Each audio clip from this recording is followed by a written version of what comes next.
Hello and welcome. We are really in for a treat from Texas, his brand new home in Texas. We are going to talk to Rich Himmer. Many of you know Rich, and those of you that don't know Rich, let me have him introduce himself in just a minute. He is going to speak on the subject of resilience, of which he has grown to be an expert. I've known Rich for a lot of years, and he's one of a kind. Just love working with him.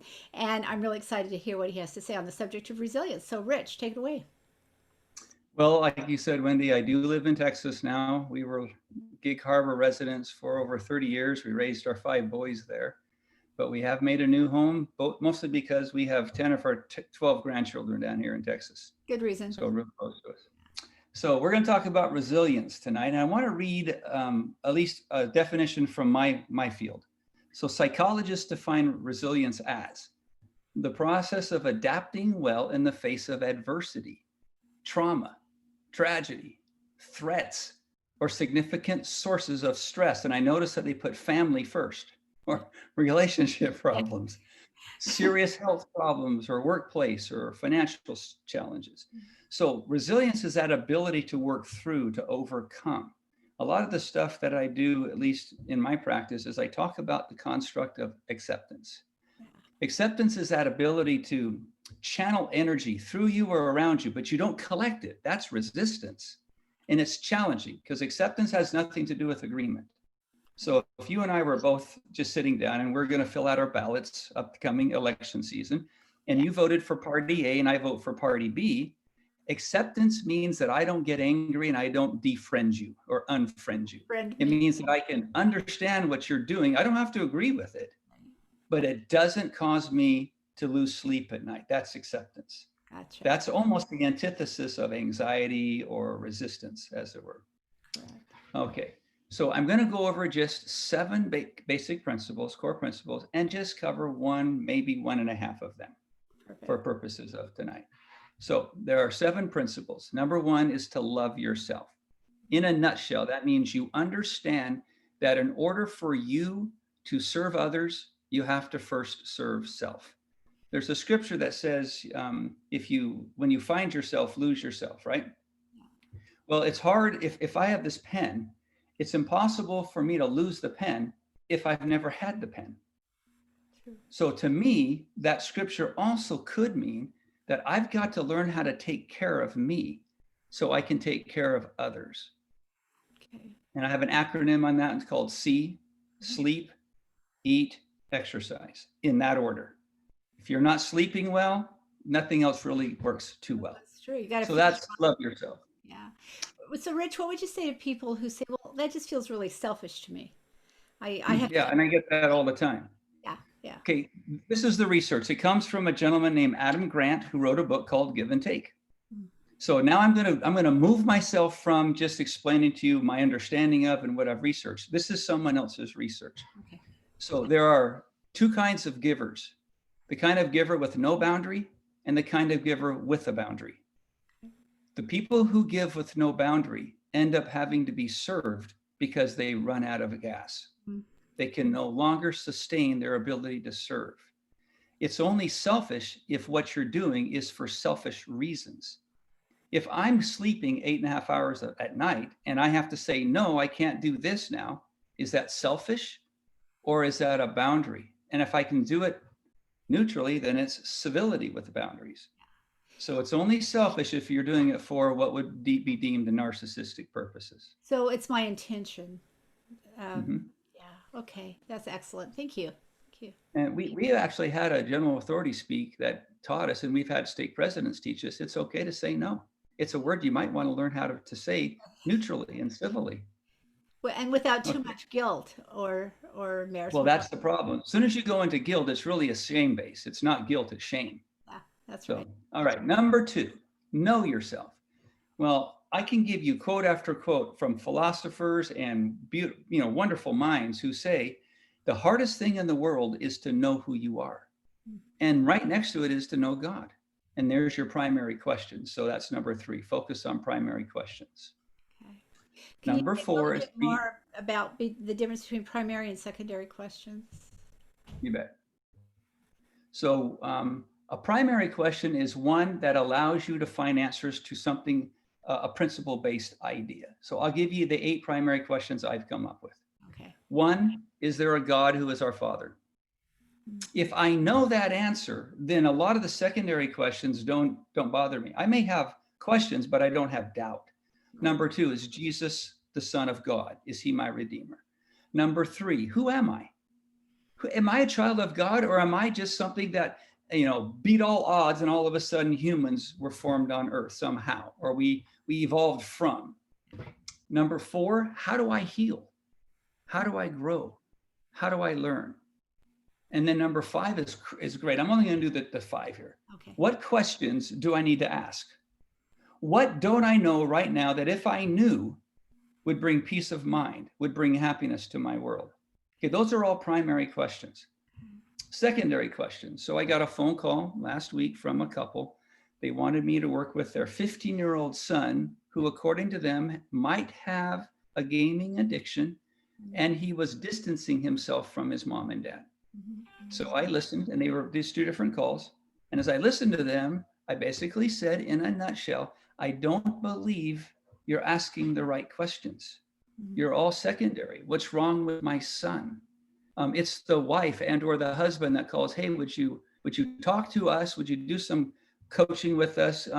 If I think if my husband would just listen to you, and then he might listen to me. We're asking the wrong question. We're not asking, how can I make things better? We're asking, how do we fix them? So secondary questions. And as a member of the church, there's some secondary questions that are pretty harmful. Yeah. So those would be primary questions. Secondary questions are going to take you down a rabbit hole of gloom, in a nutshell. Is that a helpful diagnostic? If I feel gloomy with the question, it's probably a secondary question versus if I feel hopeful, then it's probably a primary question? Or is that too? Oh, your terminology threw me for a minute, Wendy. Oh, sorry.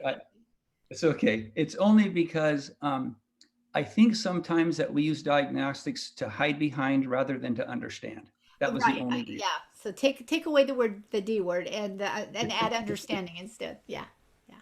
So sometimes when they come in, I simply say, okay, help me understand how the answer to that question is going to make the situation better. Okay. Okay. So that question. It's a great question. It's going to drive us down a rabbit hole, and we're not going to feel better. Yeah.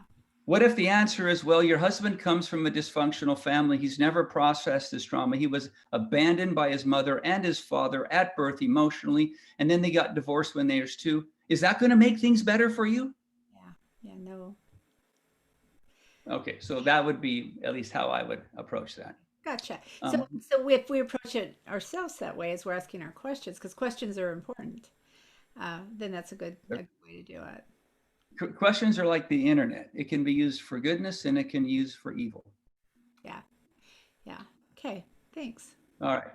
Number 4, be solution-based.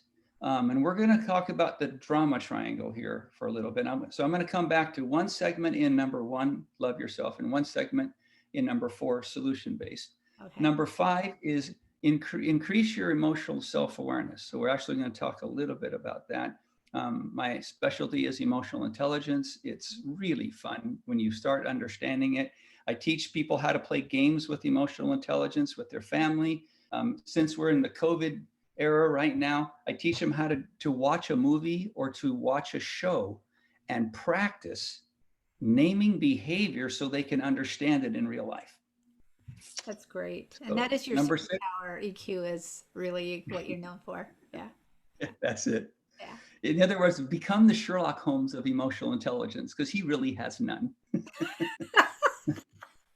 That's why he has Watson. Yeah. So the principle number 6, deliberately practice happiness.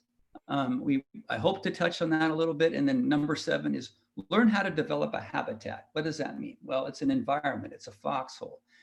If your environment is designed on principles, it's very easy to make decisions from this point on. So I'll use an LDS analogy. I was in a training meeting with the mission president about 2 years ago when President Nelson came out and changed, maybe it's a year ago, the missionary handbook. Uh-huh. And he said it's very interesting what he's done. He's removed a lot of rules and replace them with principles. Yeah. Now here's the fallout. So here's the good and the bad. The fallout is the missionaries are going, oh, good, we don't have to follow that rule anymore. If you live a principle-based life, a principle doesn't have a call to action. You need personal applications in order to live a principle. So it's interesting because we have over 90% of missionaries who go on a mission with an addiction return to their addiction within 6 months. Wow. But they don't act out on their addiction while on their mission. Why? Because their environment is designed for them to make good decisions. So let's just talk about a few. They go to bed at 10:30 and they wake up at 6:30 every day, 365 days a year. So when they get off their mission, instead of saying, I can't wait to be able to implement this environment on my own, they say, oh, good, I don't have to go to bed at 10:30. One of the very things that kept them in check from their addictions, they're now excited to throw out the window. Right, right. Okay, so Right. that's the reason.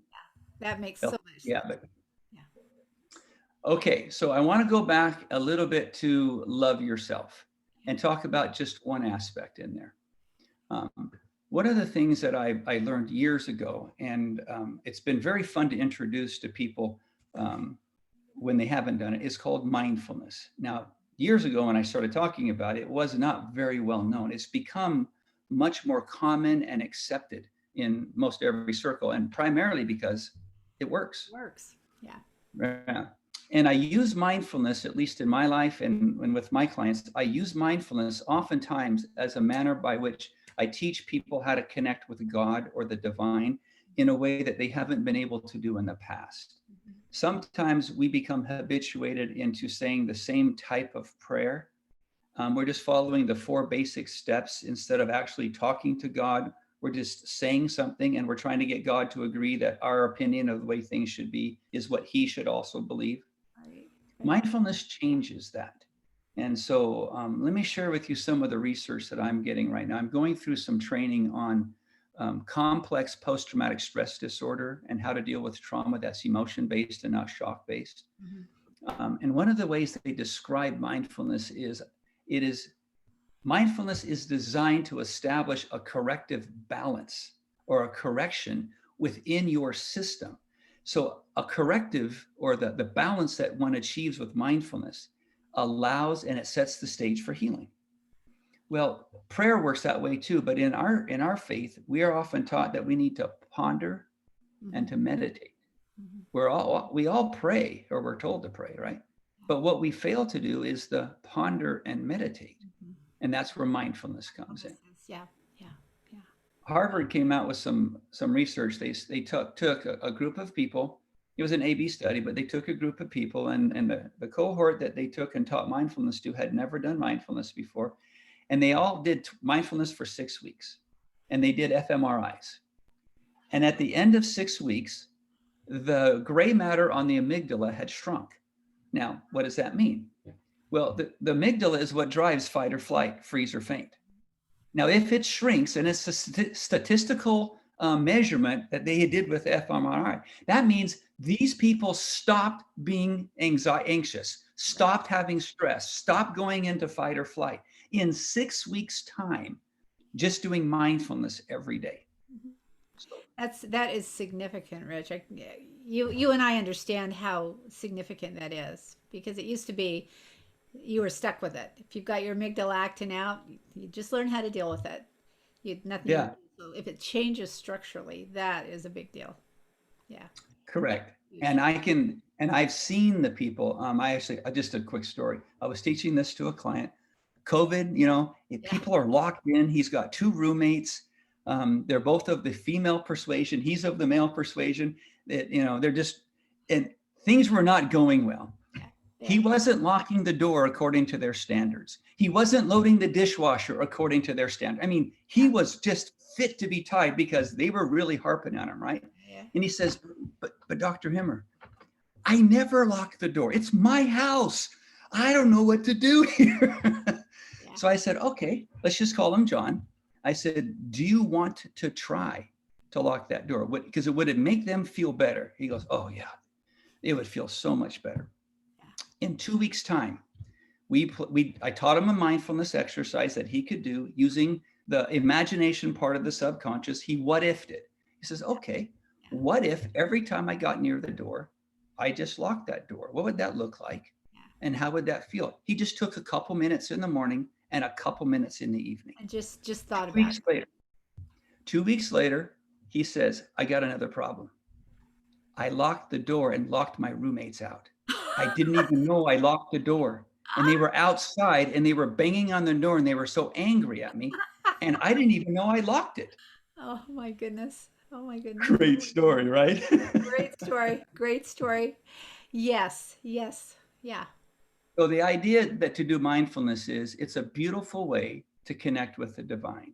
In a nutshell, here's what you're doing. From a scientific standpoint, you're integrating your cognitive part of you, which is about 5 to 10%, with the downstairs brain. And I'm lumping in, the two other brains. It's a triune brain. I don't know. The downstairs brain represents the subconscious. Right. And that's all your emotion. That's 90 to 95% of who you are. Okay. My son asked me in a text message Saturday, he says, hey, Dad, was Jesus Christ an introvert? In other words, he's kind of going to this direction. And I said, actually, I believe he was a perfect balance of both. Yeah. He knew how to operate out of both of that, right? But that's exactly what mindfulness does. It gives you permission to slow things down, to integrate the upstairs and the downstairs brain. And then what you're doing in that space is you're simply using your imagination to resource yourself. And the two things that I teach people to do is first, bring in your highest power, bring in God. God. Have him present inside of your mind's eye. And I put him in a room wherever I am. He could be driving with me in the car. It's not that difficult. It's my imagination, and I can do it as I What want. you want. Yeah. Yeah. And the second resource is my best self. Well, who is my best self? Yeah. Well, what I teach people is that imagine what God must see in you, that he puts you at this time in the world, in this position, with this family. Mm-hmm. So he already sees you as someone with the ability to come back to his presence. Right. That's my authentic self. That's my true self. So I have those two things. I just create an anchor. I go through my breath work.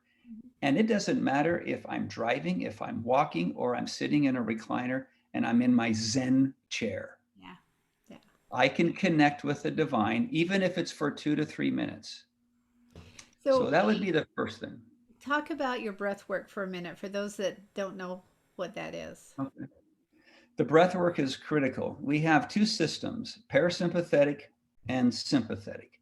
Your parasympathetic is designed to keep you calm and relaxed, just to make it easy. Mm-hmm. Okay, rest and digest, etc. Yeah. Well, what happens if your calm and relaxed is on steroids, really overworked? Some people call that depression. Mm-hmm. There's too much calm and relaxed. Okay, so it's not balanced. Now, the sympathetic system is designed, you're active and attentive and alert, right? But if it's on overdrive, you're hyper, you're manic. I just described bipolar. Yeah, yeah. What if you could, through your breath work, balance out the sympathetic and the parasympathetic systems in such a fashion that they're in harmony? Right. So I have a couple ways to do it. The easiest way is called 4-4-8. Okay. So I have you breathe in through your nose to a count of 4, very deeply, all the way to the diaphragm. Then you hold it for a 4. Through your mouth now, exhale to an 8. And notice immediately the system's balanced. Right. That's my breath work. That's awesome. I never pray without that. So you do your breath work before you pray to align yourself. Always. Yeah. Yeah. Part of the reason that, and the 8, the breath out is activating the relaxation, the parasympathetic. And so if you do that for longer, then the inhale and the hold, you're actually relaxing for longer and it relaxes you quicker, is what the research is showing. There's some research on the 4-7-8. And so what I've been practicing and experimenting, so I'll go 4 in, then I'll go 7, then I'll go 12. Mm-hmm. And the longer out, of course, I really enjoy it. My last one is always a very long out. But the point is, start with 4-4-8. Yeah. There's no wrong way, but always exhale longer than you inhale. Yeah. And I really just like counting too because it helps clear my brain of anything else besides Right. that. Yeah. Okay. Thanks, Rich. Yeah. Okay. The next thing we wanted to talk about, let me go up here. We were going to cover a little bit about be solution focused, be solution based. And what that means is this. I'm going to bring my screen up and let's see if I can stay on topic because that's always the challenge. Is my screen up, Wendy? I'm not seeing it. Make sure that you can, yeah, you can share it. So yeah, now it's up. Okay. All right, so you'll see that this is titled the drama triangle. And what I mean by solution-based, if you look down the left-hand side of the screen, you see where it says focus. Mhm. When someone comes in and you can kind of sense when the energy is, it's very high, it's emotional, and it's not neutral, but they're trying to get you to agree that they're right. Mhm. Okay. So the question I normally ask right there is I said, help me understand, because here's this challenge that's going on. This is what you said. And when they say, yes, you've got it, that means I've connected with them. They know I've heard what they've had to say. Right. All right. We've established now that I'm present. Yeah. And then I ask, are you solution based or are you problem based? Mhm. And they'll stop. It's very, very interesting. And it's predictable. They'll go, well, I guess I'm problem based. I said, okay, it's not a right or wrong. I just want to know. And then they realize there's no judgment involved. It's very critical that you process the drama triangle from a position of neutrality, not right and wrong. The next question is, are you in acceptance or are you in resistance? In other words, is the energy flowing through you or past you? You don't have to agree, but it's not impacting your emotions or your mood. Or are you in resistance and you're pushing against the pricks? Mhm. Oh no, I'm in total resistance. Yeah. Okay. Now, is your position to this whole entire thing, are you one of neutrality or are you biased? And I have prediction error. And the reason I do that is because of the research in the brain. Mhm. We don't actually react to anything. Our brains can't work that fast. Mhm. We predict and then move. Mhm. A prediction error is forecasting the future. It's a cognitive distortion. Yeah. It's actually a symptom of a false narrative.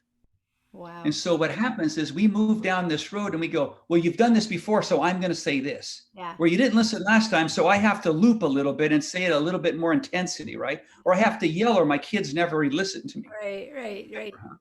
So we get the false narrative going. Right. So a prediction error is nothing more than a biased approach that you're predicting based upon your immaculate perception of how life should be. That's an expectation that will always set you up for frustration. Yeah. Yeah. Okay. So having said that, I think what we wanted to do there, just going back to, there we go. So I wanted to cover at least what it means to be solution-based. I use the terms and everybody has heard the terms, but oftentimes we're not comfortable with them. The difference between venting and looping. There are times where I've had people come in and say, well, the previous coach or counselor I dealt with, just let me vent, just let it out. I said, okay, that's fine, but that's not how we're going to work. And that's actually not anything to do with healing. That's just more addiction. After you've told your story the first time, because you need to process it, anything more than the first time without a solution associated with it is a vent. It's a maladaptive way to get your medication. You are now going to create a drive in your body to need more of that kind of a drug that you produce.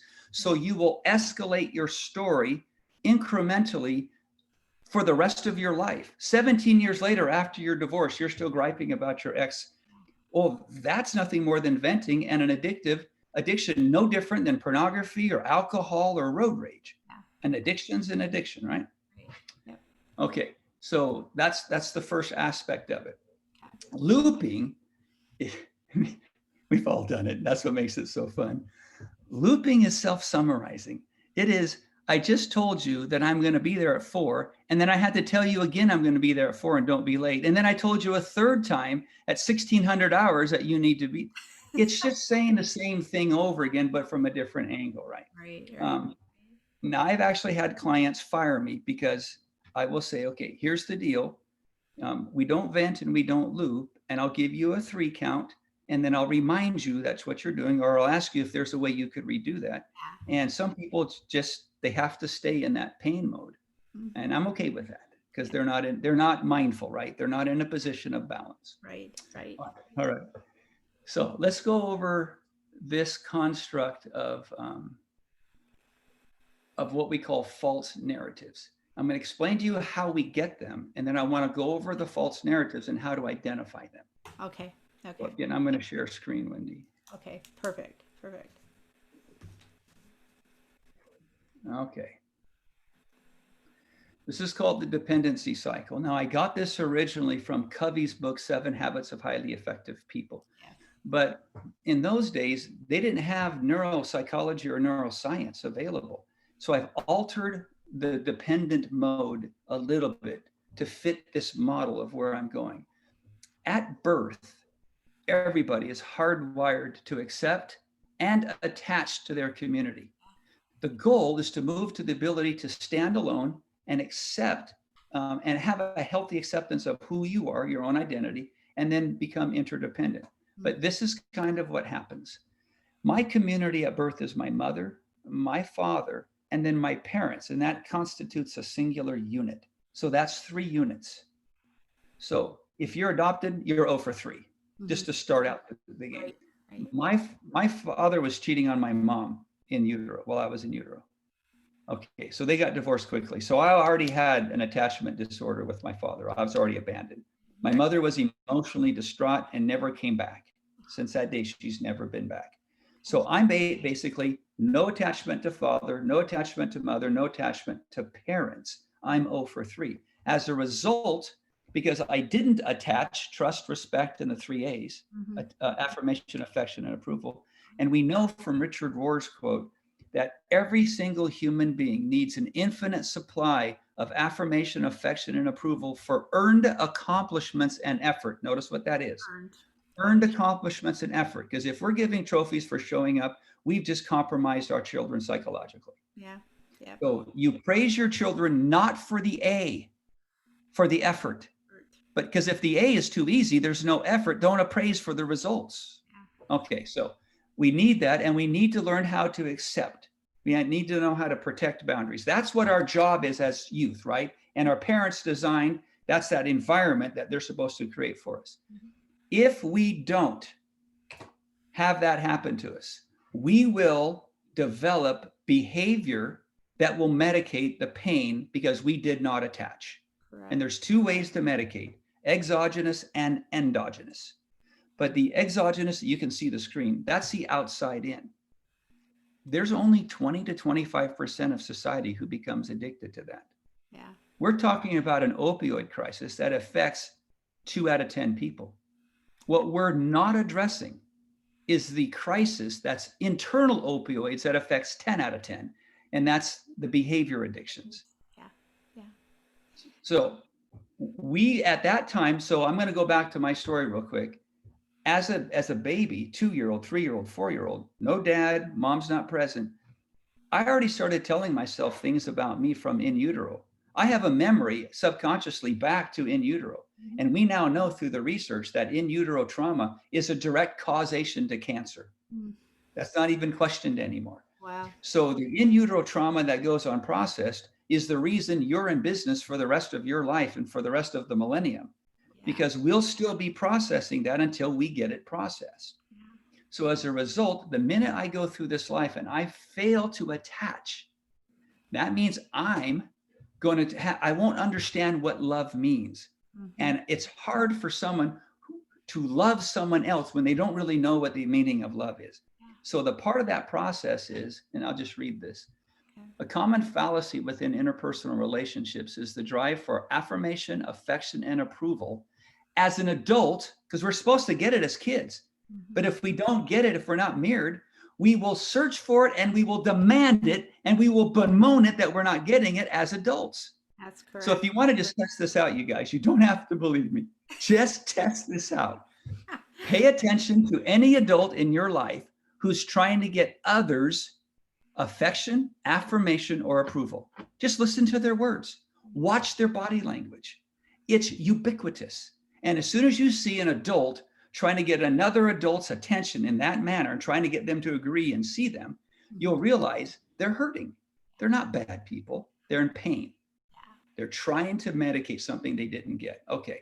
So the idea here is that if we go through the idea of affirmation, affection, approval as an adult, if that's our gateway, our love will never have any depth. It'll get blown over in adverse winds, and Texas has them. But if we go up the pathway of trust and respect, starting with self, if I trust me, if I respect me, only then can I develop a relationship with you on that one. And my mind's eye, if I know Richard and I can trust and respect Richard, I can trust and respect God. Then my connection with God, I know myself, so I know my God. Then I can know Sherry, my wife, and then I can know my children and then my grandchildren. It's a sequential order that's beautiful, and it works every time. And I think it's really important to know that you really can't accept another person's love fully if you don't love yourself. You're going to always feel insecure with that love, and then knowing God loves you, whether you start out by knowing God loves you, therefore I can love myself, or I love God and therefore he will love me. Right. Whichever way it happens, just knowing, having that oneness with him is super important, right? Okay. And that leads me to this. By the way, I'm going to take the other side of that, Wendy, as well. If I can't love me, then someone who does show love to me. So take an adopted child. Mhm. The parents who adopt the child love dearly, Oh, totally. but the child has an internal narrative that says, I'm not lovable. Correct. I'm not good enough for this. And Yeah. their behavior will be one of anger or rage, or it Or won't make any rejection. sense to the person giving the love. Yeah, and that's where the radical attachment disorder comes in, because they get pushed back. And exactly, so we have to love ourselves, or at least feel like we're worthy of love before we can Right. really feel comfortable accepting it from others. Now I'm going to loop back to, and hence mindfulness. Yes. Mindfulness is the gateway to your subconscious, where all your false memories and false narratives are housed. You have your best self and you have your worst self. And that's how the subconscious is broken down. You know what? I can do that really quick. Here's a layout of the subconscious. So you can see the cognitive, basically its job is rational and analytical. It's a temporary memory, not permanent. Mhm. It's your values and your willpower. Now, part of the conscious is called the critical faculty. That's a veil that surrounds you. And all it does is it says, when information comes at it, let's just say I'm doing positive affirmations with you, Wendy, because I think they work. Mhm. And I say, Wendy, you are of worth. You're a daughter of God. You're lovely. You're beautiful. And everyone loves you. And you're going to go, oh, that sounds so good. I love this. And your subconscious is going to go, and because the critical faculty will go to the subconscious and say, hey, what do you know about this worth thing? Yeah. And the subconscious is going to go, well, based upon what I believe, I'm worthless. I'm not lovable. And it is dead on arrival. So all the little cute sayings and posters that people have around their house, or the positive affirmations, Mhm. they're dead on arrival to the subconscious. They might feel good at the cognitive level. Yeah. Yeah. But I just got contacted by a company who've developed an app on positive affirmations. They heard about some of the work I've done, Mhm. and I just wrote them a 9-page explanation as to why Don't work. positive affirmations, or what they do or don't do. And the fact is, it's really just another medicative drug. You become codependent on that, and you block actually the message that you want. So Yeah. The change has to happen on that, in that center circle, doesn't it? yeah. Yep. So it's your subconscious is where all the power is, That's but right. it doesn't judge right or wrong. It only judges if you medicate or not. That's why an alcoholic, according to research and the gospel, your agency gets suspended when you hit an addiction. So let's just say a friend of yours, a loved one of yours, is an alcoholic. Well, they're not acting on their agency. They don't have agency. Mhm. They have no ability. It gets suspended at that age where the initial sensitizing event happened. And this is probably getting deeper than we need to go. But the point of it is, when they take a drink of beer or vodka, Mhm. they're not judging right or wrong. They're just saying, is the pain going away on a temporary basis? Yes or no? Yeah. Yeah. And it is, so I'm going to do it. And So it's your imagination. This is where we pray. There, if without a subconscious, there's no communion with God. This is where we commune with the divine. It's where everything is stored. It's where all your emotions are. And then the most important part that's impacting this part of the discussion, it is your true self or your false self. It's one or the other. They don't share space. So either my authentic self is driving my machine today, or my saboteur is driving my machine. Because if I'm in fight, flight, freeze, or faint, it's my saboteur. yeah. But if I'm doing what's right, if I'm balanced, then it's my best self.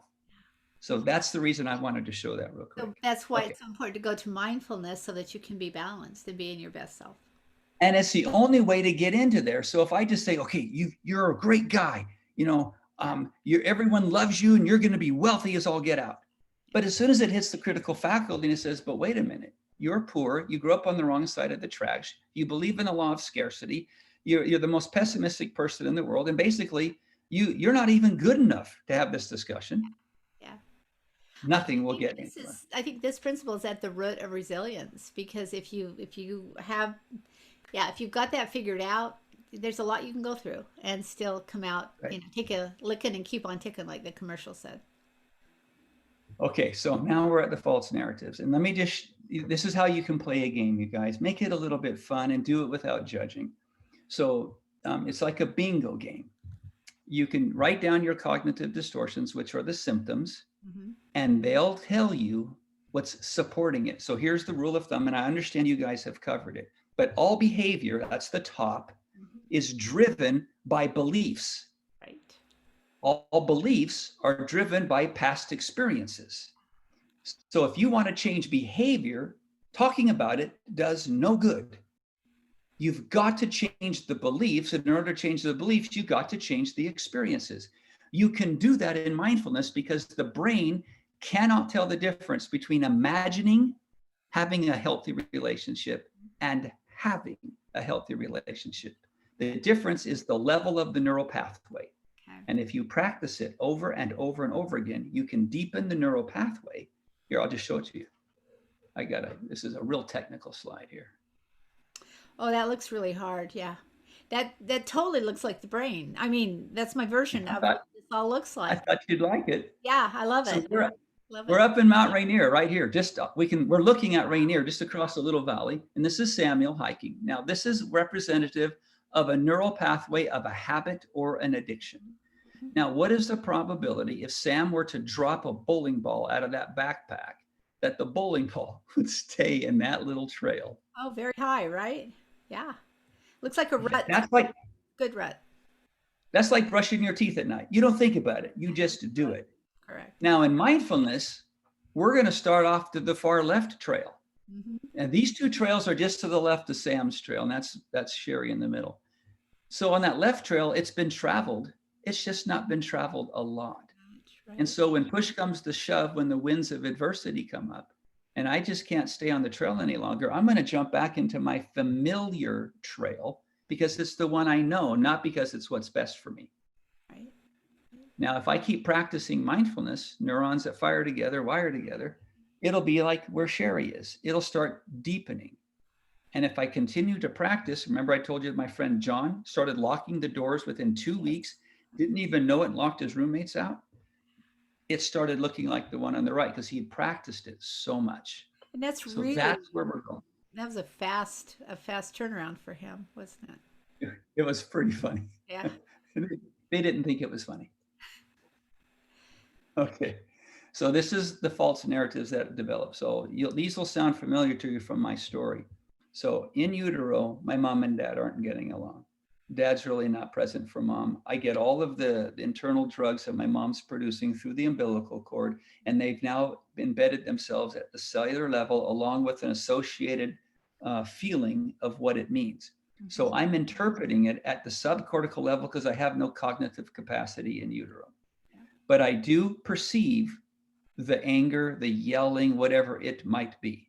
Mm-hmm. And so at birth, I already believe, number one, I have no worth. And then it got compounded on me.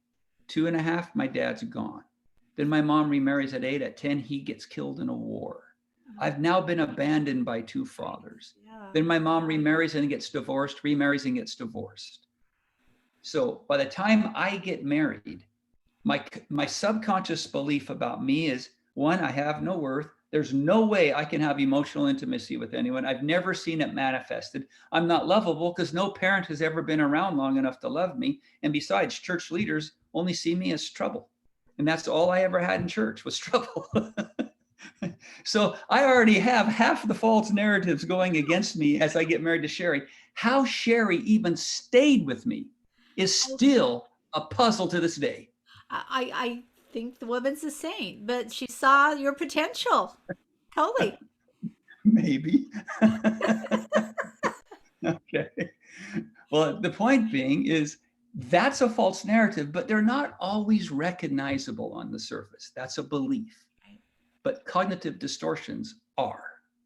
There are three areas of cognitive distortions or of symptoms that are easiest to identify. The first one was the drama triangle. Mm-hmm. If your focus, okay, let's go back to that real quick. If your focus is on problem, if you're in resistance and you're in prediction error, you're going to play the role of a victim. You're not a victim. You're not a persecutor. You're playing that role because you're medicating your pain. So if someone is playing the role of a victim, they're playing helpless, hopeless, powerless. Oh, it never works. I've tried everything. Okay, they're in pain. They're medicating. It's a symptom of a false narrative.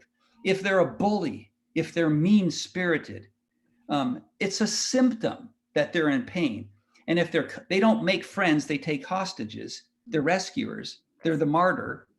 It's a symptom of a false narrative. So there's your first three to identify. Yeah. Then your the next one's, and I don't want to throw anyone off, but it's actually rules of engagement. It's real simple. Just go off the top four. If people are highly on their criticism, sarcasm, judging, and relating, they're medicating. It's a symptom. I've got thousands and thousands of case studies on this one. So just pay attention when someone's always having to criticize, or the saint or a perceived pious person who says, would you like a little constructive criticism? Yeah. I'm sorry, but the two words don't share space. One builds up, one tears down. There's no such thing. It doesn't exist. If I asked you for a critique, it means you're going to teach me, you're going to tear down what I did so I can build it up later, but you're not doing both. That's not your job. That's my job, but I'm accepting it. Correct. So anytime you're engaged in any of these 10, those are symptoms of behavior. So don't try to write it all down. What I suggest is grab one. I'm going to be paying attention to people who are critical. I'm going to be paying attention to people who play the role of a victim. Go watch TV. The reason TV sells is because everything on TV is maladaptive. Yeah. Everything they're doing is a behavior addiction. That's why it sells, because you're going, oh yeah, I know someone like that. And I'm looking at the mirror and I see him. Yeah. Okay. Last little phrase here. Actually, I just want to do 2 slides. I hope I'm not too far over time. Great, Rich. Okay. So cognitive distortions, emotional reasoning. We're in a political environment right now. This is ubiquitous. You're going to see it everywhere. They're just going to argue for the sake of arguing because that's what they want it to be, but they don't have any resources. And you can know it's an emotional argument because as soon as they go into a personal attack, they've lost all credibility. Right. So politicians don't have any credibility. But if I'm arguing with someone, or let's just say we see a different way of looking at it, and they go on a personal attack, the argument's over. Mm-hmm. Because there's no sense in moving any further because they've made it about them, who is right instead of what is right. Mm-hmm. Mind reading. Have you ever had someone read your mind? Oh, I know what you're thinking. Or telling you what you're thinking. Yeah. Exactly. Yeah, because that's this way. It's a distortion. Yeah. It's a symptom. Fortune telling, catastrophizing, labeling, overgeneralizing, a negative bias. And someone who's always got a negative bias is not a realist. They're a negative bias. Yeah. A realist has a good balance of analyzing pitfalls and optimism. There's a balance in there that you can look at what's going on, see the things that could happen, but be optimistic enough to bring balance to it. There's no such thing as a realist, just for what it's worth. Someone who has to be right. Oh my gosh. Every family I've ever met has one of these people. Uncle Bob is everywhere. Yeah. Yeah. Yeah. That is right. And That is right. and then the last one, and this is all especially true in today's environment with political correctness. Mhm. If you're easily offended or someone is easily offended, and that's what's going on in political correctness, Mhm. that's a symptom of something much, much deeper, something very malicious. And if you have to be offended, that means you need to medicate. Mhm. Well, it goes back Okay, to your drama triangle. If I can be the victim, I can be right. the passive aggressor too. If I say you've offended me, then you have to do certain things to take care of me. So, All right. Then here's what I'd like to summarize it on. In Luke 15, the Lord gives three parables: the parable of the lost sheep, the parable of the lost coin, and the parable of the lost two brothers. I know that it's called the parable of the prodigal son, but when you actually understand that parable, you'll find that the older brother actually is what the parable is about, as he represents the Pharisees. It's not really so much about the younger brother. That's another story. But the parable of the lost sheep is this model. Now, in emotional intelligence, there are 5 levels of competency. And I'm going to use the term self awareness because it's the first tenet in emotional intelligence and it's the most important. mhm. And so I'm going to explain the 5 and then go back to the parable of the lost sheep. Intentionally incompetent people, notice that you got on the left, you have light or truth or God, and that light shines forth on anyone who's willing to have the light shined on them. But the intentionally incompetent and the unconsciously incompetent are not wanting light to shine on them. What that means is, I'll just be the unconsciously incompetent for a minute. I don't know what I don't know, and I don't want to know what I don't know. And you have no permission to tell me what I don't know because you don't know what you don't know. Only I don't know what I don't know. And I'm there. I like that. I'm comfortable not knowing. Yeah. Yeah. Okay. Yeah. Well, what is it I don't know? And what's the metaphor here that the Lord is trying to teach us? In the parable of the lost sheep, when the shepherd goes to find the sheep, you see, he knows where the sheep is. The sheep are stupid. They're dumb. They get lost. They get stuck in a bramble, whatever it might be. But he goes to where the sheep is, but does not go and grab the sheep. Now, I want to do a quick comparison to parents. Okay. Have you ever had your kids stay out late past curfew or not come home for hours after curfew and you get kind of worked up? And when you see them, you're so worked up, you say, "Oh, I'm so glad to see you." Then you smack them, put them on a 3-year probation that they can't go out again. Just yell at them because I love you so much. Yeah. Yeah. That's that's a cognitive distortion. Nothing about that is balanced. Okay, so here's how the Savior manifested this. When he gets near the sheep, according to Hebrew tradition, he takes his staff on a hard rock and he does this. Mhm. He taps it 3 times. They've been trained since lambs to listen to the whisperings of the master's voice, which is always preceded by 3 taps. And then he coos into the staff. And if the sheep wants to be found, the sheep bleats. Ah. If the sheep doesn't want to be found, and some sheep don't want to be found, we know about them. We've gone to their doors. We knocked on their doors. Do you want to have a visitor? Do you want cookies? I've been told no to all of that. Yeah. Yeah. They did not bleat. Now, what the Savior does when they don't bleat is he doesn't grab them. Mhm. He simply leaves the invitation open and allows them to come if they want. But if the sheep bleats, he rejoices in the lost sheep coming back, hugs it, loves it, kisses it, calls it by name, throws it on his shoulder. He doesn't care what the cost is and carries it back to the fold. He doesn't scold the sheep. He invites it. Now, according to the definition of repentance in Luke 15, and through all the different research I've done, repentance means the willingness to be found. Mm. If I'm willing to be found, I'm willing to have light from God shine on me. I'm willing to be competent or let me reframe that. Move from. The happiest day in my life was when I realized I was consciously incompetent in my marriage. Mm. And I had no idea why Sherry would want to marry someone like me, but I knew I didn't know what I didn't know, but I'm willing to learn now. And that road started the process of joy inside of my marriage, to the point sometimes, and Sherry will vouch for that, I am consciously competent. You'll notice the altar there. That means I've started to bury the shadow. Ah, right, right. I'm able to lay down my false narratives. You see, there's two halves to life, a first half and a second half.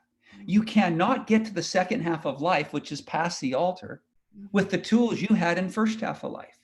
You need new tools. You need to learn mindfulness. You need to resource yourself. You need to be resilient. You need to understand how to stay out of the drama triangle. Those are tools. You need to learn how to effectively communicate without cognitive distortions. No venting, no looping. Be solution-based. Be able to listen with empathy. Those are second half of life tools. So the last one is, once you get to consciously incompetent, you will go forward and backwards regularly depending on the current challenge you have. So as you find another maladaptive behavior, you can rejoice. I know the system how to handle this. Yeah. This isn't anything to feel stupid about. I know that I got another problem. I'll be doing this for a long, long time. Thousands and thousands of years, if not millions. Yeah. Sometimes I actually am unconsciously competent. It's surprising, I know, but it happens. And man, does it feel good. That's like my buddy John. When that trail gets deep enough, that's the definition, isn't it? That's it. Yeah, that's it. Yeah. So that's kind of the rundown of that. That's a great model for building resilience, for being able to get through what we got to get through. You've given us so much, Rich. I'm not even sure where to pull for takeaways. I guess what I would recommend we do is watch this about 10 times and move from unconsciously incompetent to consciously incompetent, and then just watch it 10 more and keep moving on. There'll be things that resonate to everybody that watches this. Just keep working it. But if you could give us two things that you hope we've taken from this to help us be more resilient, especially in these times. You've mentioned, all kinds of things, COVID, elections. We've got other things going on. This is not the life we lived last year. So we need resilience. What two things would you hope we would take away from here as either starting spots or continuation spots? This is what I hope. Every single person I deal with, what I try to teach or invite them to do is to first of all, love yourself. Take care of yourself. Slow life down. If it means you start your day with a 2-minute mindfulness by doing a 4-4-8, taking a deep breath in, holding it for a moment, releasing that breath, and then do the following. Imagine in your space that God is with you. What would that look like if God actually was in your presence? Just imagine. And then imagine for a moment what it would look like if you had your best self there constantly as a guide. In other words, how God sees you. Yeah. This is your true, authentic, the best self you could possibly be. Makes good decisions on principles. Doesn't worry about who is right. Always focuses on the principle or what is right. That would be the first thing I'd suggest.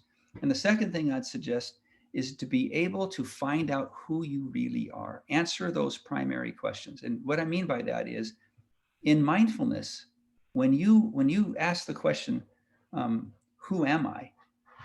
You answer it with a what if. Well, what if I really am a child of God?